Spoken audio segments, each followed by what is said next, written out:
Hello, everyone, and welcome to the first ever province-wide Seedy Saturday event. Bienvenue à la toute première fête des semences à l'échelle provinciale. My name is Maïna. My pronouns are they, them, and yel in French. I am the Community Food Mentors Program Coordinator at Food for All NB, as well as an experimental performance art maker, deviser, dancer, mover, and lover of all living things. Food for All NB is a bilingual province-wide network with a vision of a New Brunswick that is informed, connected, and engaged in food security for all. We support food movements in New Brunswick by sharing information and resources, making cross-sectoral connections with food actors, and holding space for conversations on food issues. This is a re-recorded session from our Seedy Saturday event in February 2021. So welcome to Dig and Draw, Cultivating Your Garden Art Experience, our Seedy Saturday session. So to you, Elaine. Okay, I'm Elaine Mandrona. I'm a community food mentor who believes that growing food and making art is the perfect combo for creative satisfaction. To that end, I have coordinated several projects teaching gardening and art to both children and adults. And now retired, I've launched into food activism with an ever-expanding urban garden, lots of new projects involving community food actions, journalism, and video making with my husband. I have a revived passion for watercolor painting, and my favorite subjects are landscapes, birds, and plants. I'm happiest when I'm making things. I'm going to talk a little bit now about the workshop, little intro.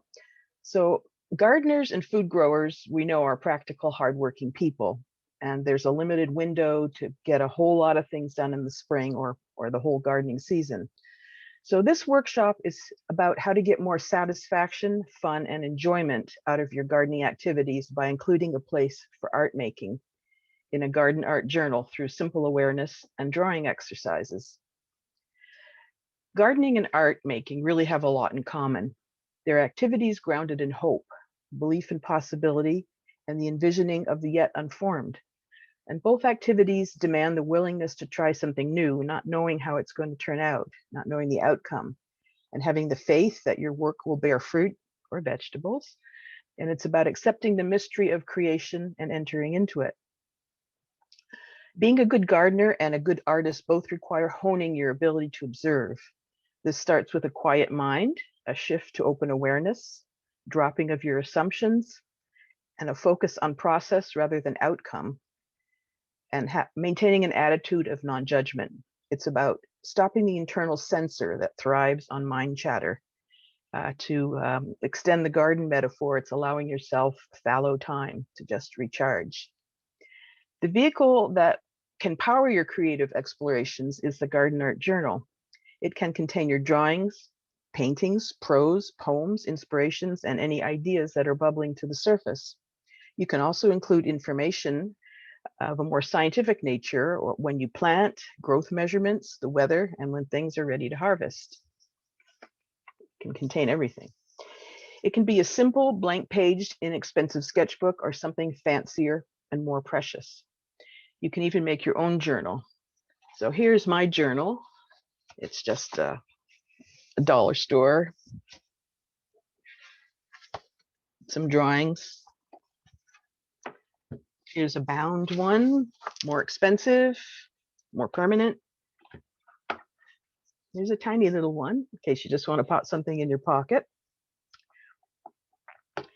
Your tools can range from just a simple soft pencil to colored pencil crayons, graphite, charcoal, oil pastels, soft pastels, watercolor pencils, drawing pens, and even a small portable watercolor kit.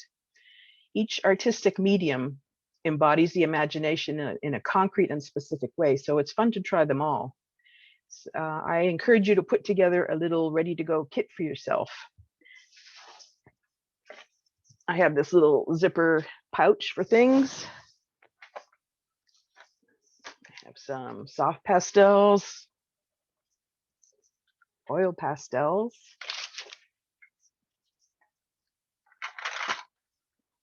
pencil crayons.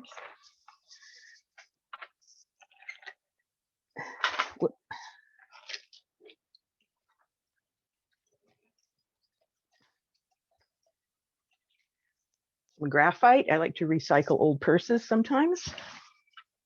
And this is a little portable watercolor kit, which is really a lot of fun as well.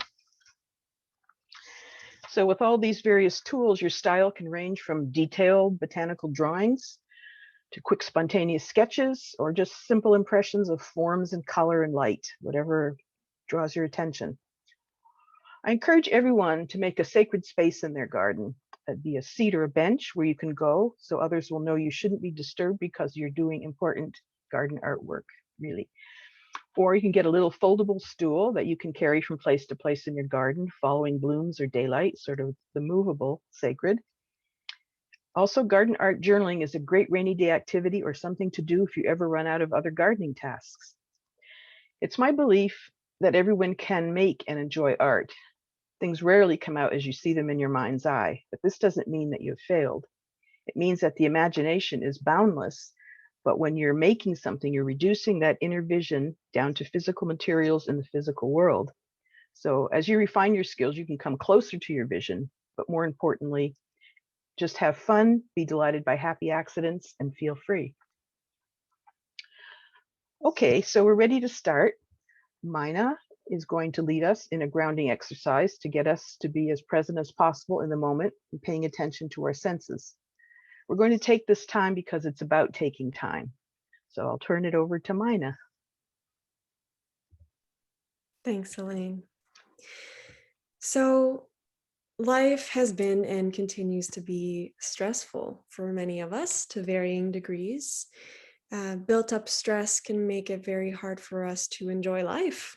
Our bodies are stuck in fight or flight mode a lot of the time. And eliminating big stressors is unfortunately not always possible, or at least not immediately. Systemic oppression or a pandemic, for example, take time to uproot and eradicate. That's why it's important to practice activities that can help with turning the rest and recovery system back on and to reactivate basic body functions that might have been put on the back burner and to care for ourselves. So I'd like to guide us through a little grounding technique exercise that can help with just that.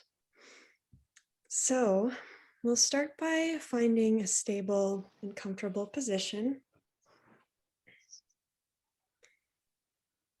And I also invite you to close your eyes if you feel comfortable with that. You can put your hands on your thighs, your heart, your stomach, your solar plexus. And start noticing your breath.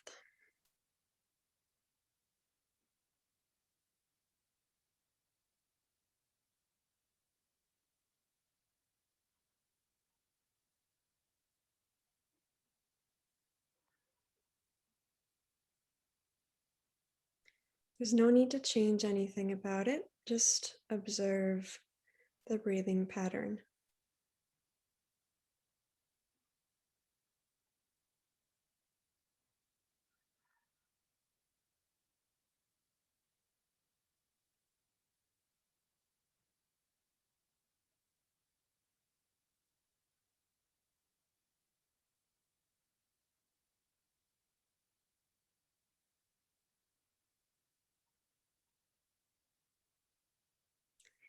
Now, allow yourself to tune into your senses. There might be noise around you or smells. Observe them from afar.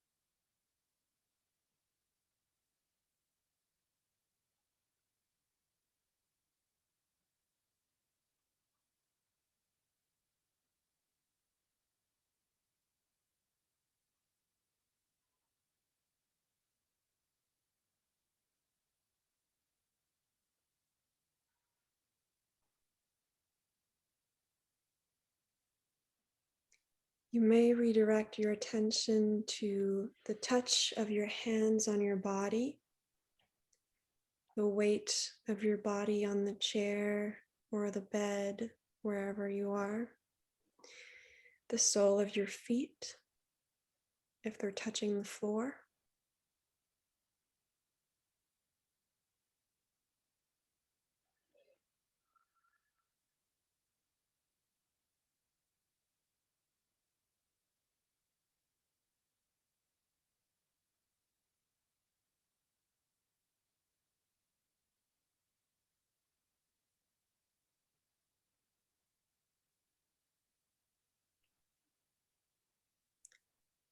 I now invite you to start visualizing roots growing down from the parts of your body touching the ground, the chair, the bed.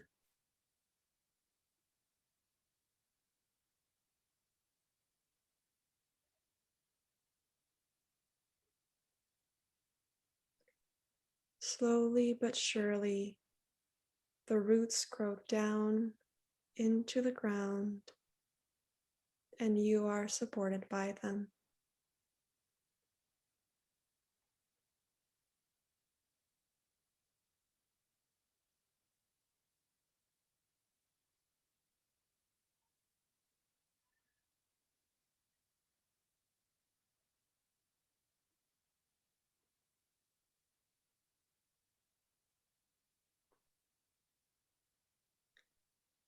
Take another minute now to breathe and sit there, gently held up by that root system.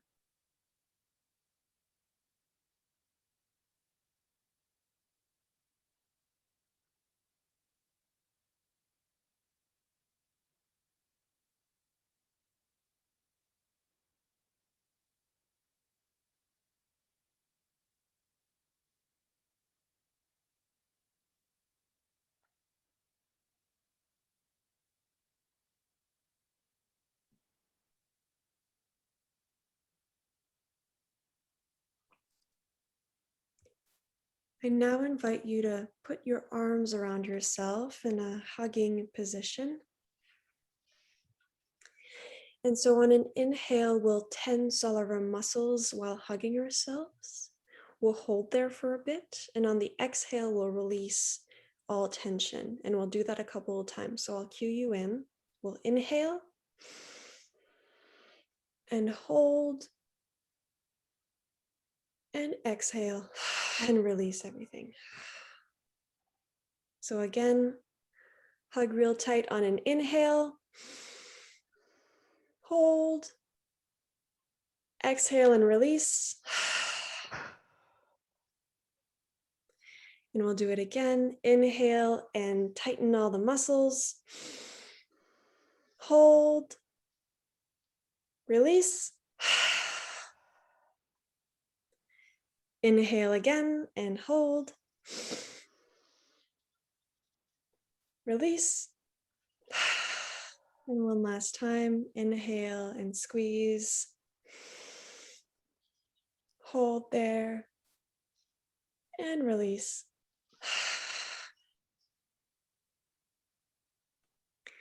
You can now drop your arms by your sides and take a moment to notice how you feel in your body.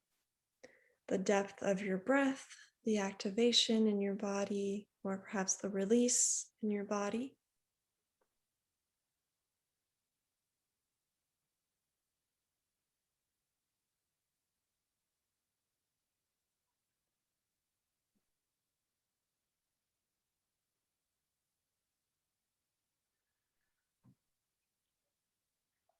So when you're ready, in your own time, you can open your eyes, come back to the space. Thank you for your trust in this exercise. So some other tools that you can use to process emotions and complete stress cycles are physical activity, laughing a deep belly laugh, crying, physical affection, and creativity, making something with your hands. And that's what Elaine will take us through now. So to you, Elaine. Thank you. Okay, so now that we've shifted gears, we're going to choose one of the natural objects that you brought from the outdoors. I have, I'm not sure what this is, but it's still green. Some cedar and a twig. So I think this calls to me, so the cedar. So everyone should pick something that is calling out to them that's looks really attractive and something you want to work with.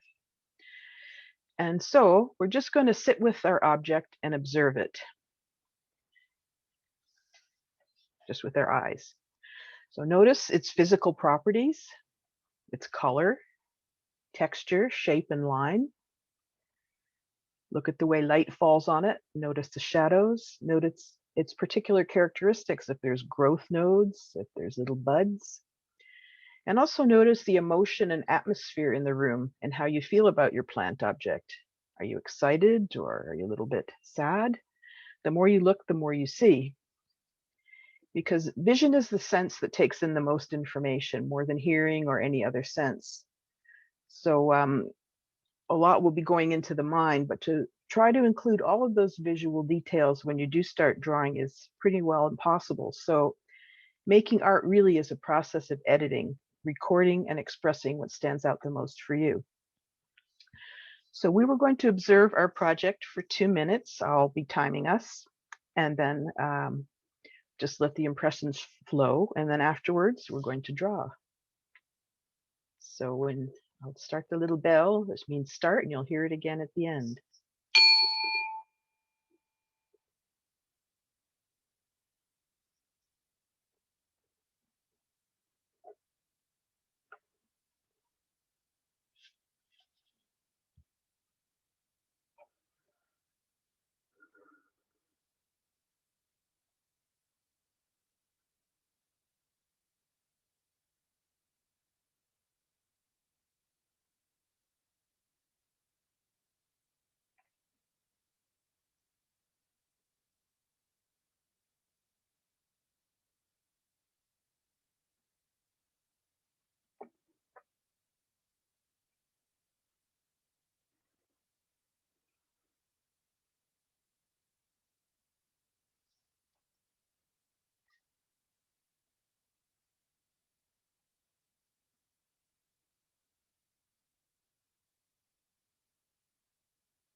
So now we're going to draw without looking at our drawing. And this exercise is called blind contours. It's mainly focused on line, like the edges of your object, but it can include other elements like texture and shadow. The advantage of working this way, of not looking at what you're drawing, is that it frees us from our own judgment. It's probably going to look weird, but that's okay. The weirder the better. Be more interesting. So position your natural object where it's easy to see, make yourself comfortable, and slowly start to draw. It will take 5 minutes. Do not look at your drawing or the spell will be broken. If you finish early, you can start with another object or just sit quietly. And we will reveal these together later and talk about it.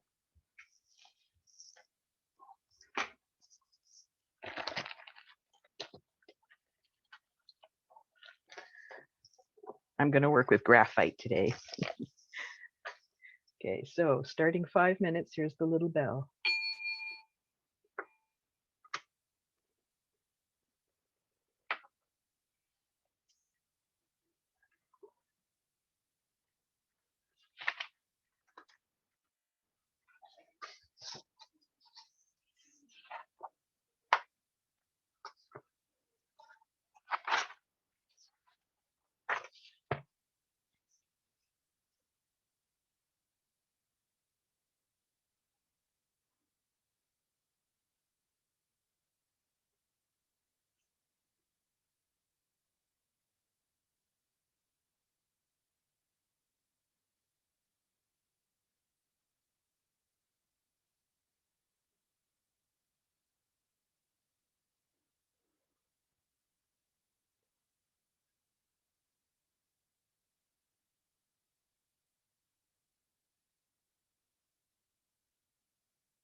Here's my crazy cedar.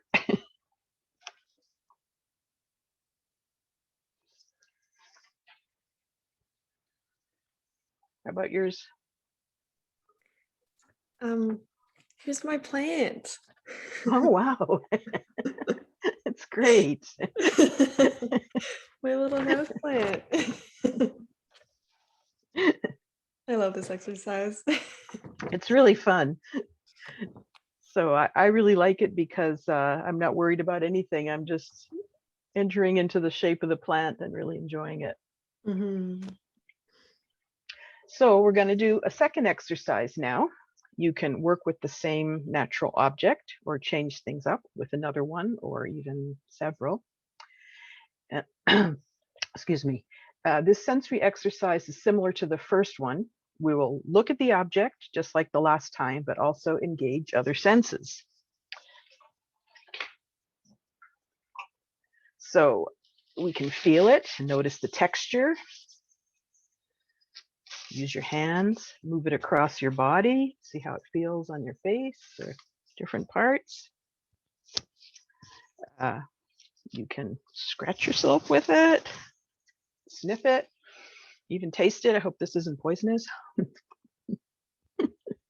Tap it on the surface. What does it sound like? Green wood. Does it speak to you in other ways? This plant says it wants to live. That's what it's saying.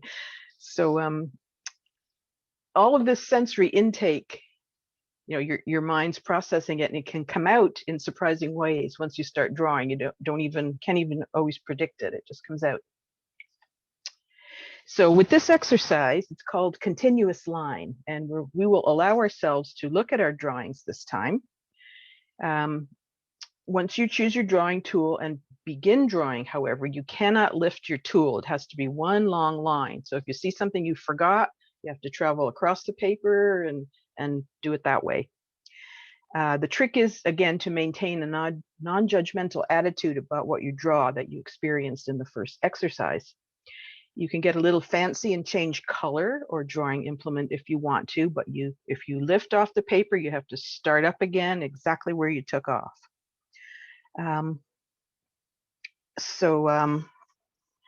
If you finish early, you can try another drawing or add color or texture or shadow to your drawing. So again, we're going to observe our object with all of our senses for 2 minutes. And here's the little bell.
Okay, so begin your continuous line drawing. Choose your medium, and we'll do that for 5 minutes.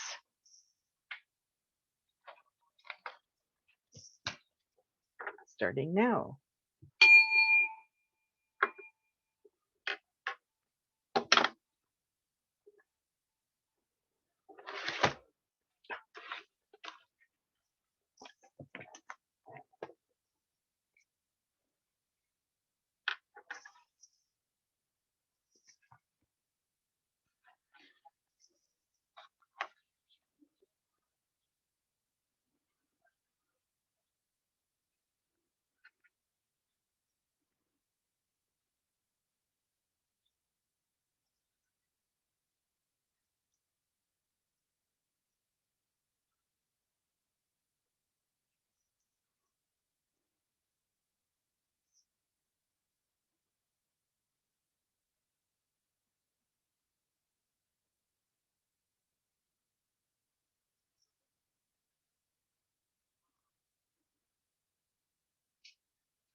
that was fun.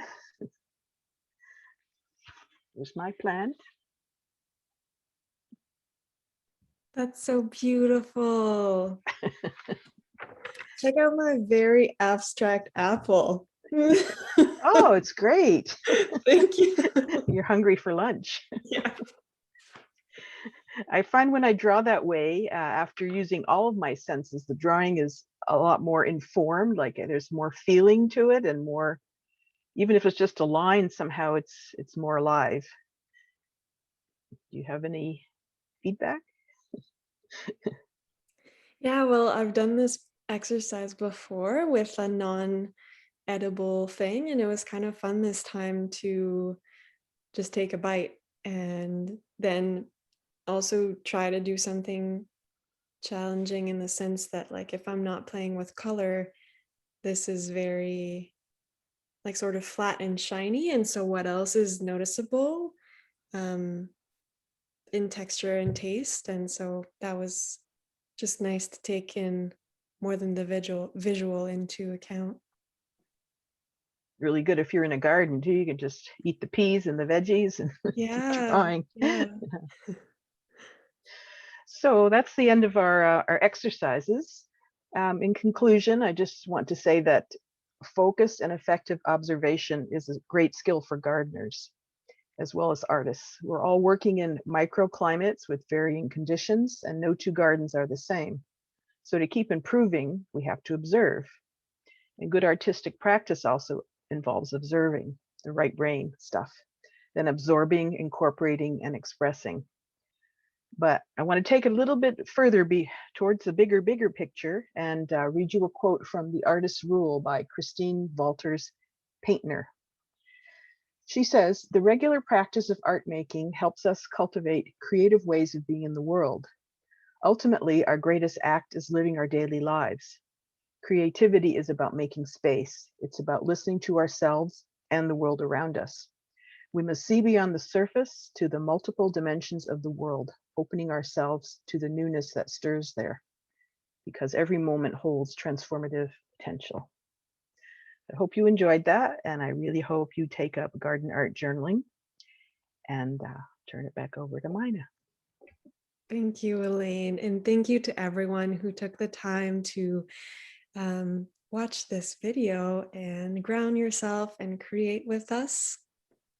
I invite you to see the description below for links to some resources, buy food for all and be, to also join our food gardening in New Brunswick Facebook group, and check out our food gardening videos playlist for more made in New Brunswick content, and also subscribe to the Food for All NB YouTube channel if you want to see more videos like this.